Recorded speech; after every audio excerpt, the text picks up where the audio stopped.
Aujourd'hui dans les histoires du grand village nous préparons le pora. Mais d'abord, qu'est-ce que c'est le pora?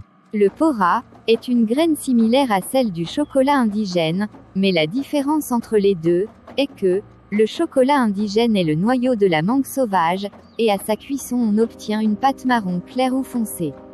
Contrairement au pora, qui est le noyau du fruit d'un arbre mystérieux, qu'on retrouve en Afrique et surtout au Gabon. Et à sa cuisson, on obtient plutôt une pâte blanche, similaire au concombre indigène. Selon mes recherches, le pora se fait très rare sur le marché. Et ce, même dans les provinces gabonaises où celui-ci abonde. Alors, à quelle période peut-on être sûr d'en trouver? Effectivement qu'il se fait rare, déjà dans sa mystériosité, on retrouve la rareté. C'est un arbre qu'on retrouve au cœur de la forêt. Il me fait beaucoup penser à l'iboga, sauf que l'iboga est un peu plus surnaturel, et on ne le trouve nulle part ailleurs dans le monde qu'au Gabon. Mais le pora se fait plus rare, car il produit par coupure dans l'année. Disons, début juillet à août. On peut aussi inclure septembre. D'où l'on constate sa rareté sur le marché.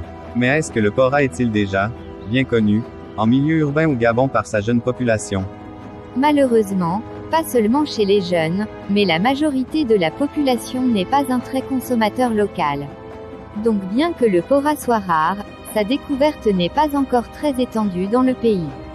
Bien, merci Carmen Boca, d'avoir répondu à notre appel. Merci et passez une excellente journée. Bien, bonjour Elisa Oulabou, comme je disais on cuisine aujourd'hui le pora. Eh oui Carl, aujourd'hui on prépare une pora avec de la viande fumée, saupoudrée d'un peu de koumou. J'espère que j'y arriverai à reproduire cette recette tout seul un jour car il se fait rare. Ah bon? Je suis sûre que tu y arriveras, c'est certain. J'espère bien. Ce qui est sûr, on ne va pas quand même tout manger ici, je vais apporter le reste chez moi. Bon, qu'est-ce qu'il nous faut pour ce plat? Ok, pour la réalisation de notre pora, nous aurons besoin de l'antilope fumée, mais pas forcément. J'avoue que la viande de brousse l'accompagne mieux. Donc, comme ingrédients, nous aurons besoin de la sardine fumée, des crevettes fumées, de l'oignon, de l'ifira, qui est un genre de cube indigène, qui peut se présenter sous forme de bambou ou de graines. Nous aurons besoin de l'ail et du piment. Et pour terminer, notre pora. Tu as oublié le koumou, le sel et l'huile. Je commence à être un professionnel là. Justement, j'allais le dire. Merci.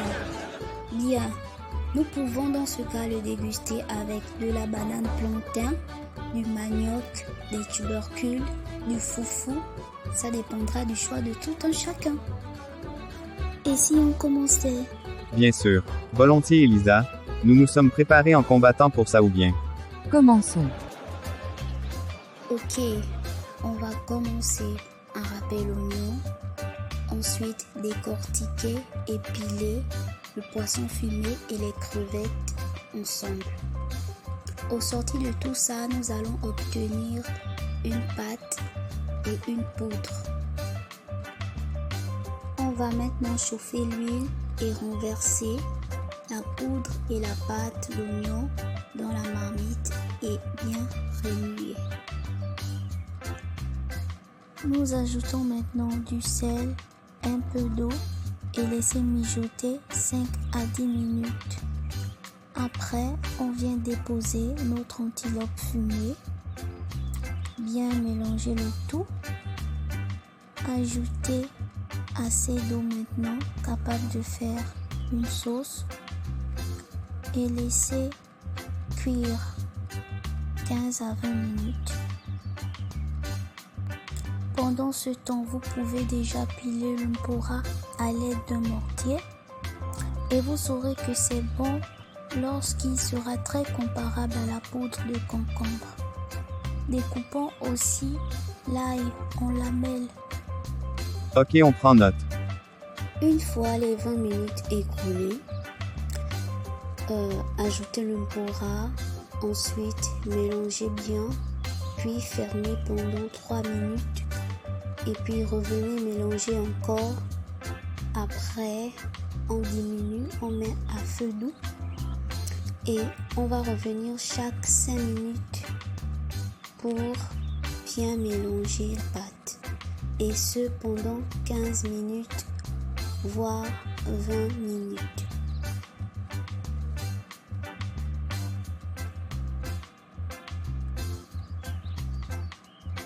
Pour terminer avec notre cuisson, on va ajouter le koumou finement découpé, l'ail, le piment et l'ifira.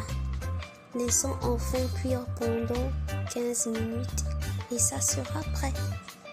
Astuce, il est préférable d'ajouter l'ifira en graines à la fin d'une sauce pour bien le savourer car s'il a trop bouilli son amertume pourra très vite se révéler. Enfin, je vais bien me régaler. Quel délice. Chers téléspectateurs, bien, c'est dommage que vous n'allez pas en profiter, en plus je ferai emporter. Et moi je vous dis à plus.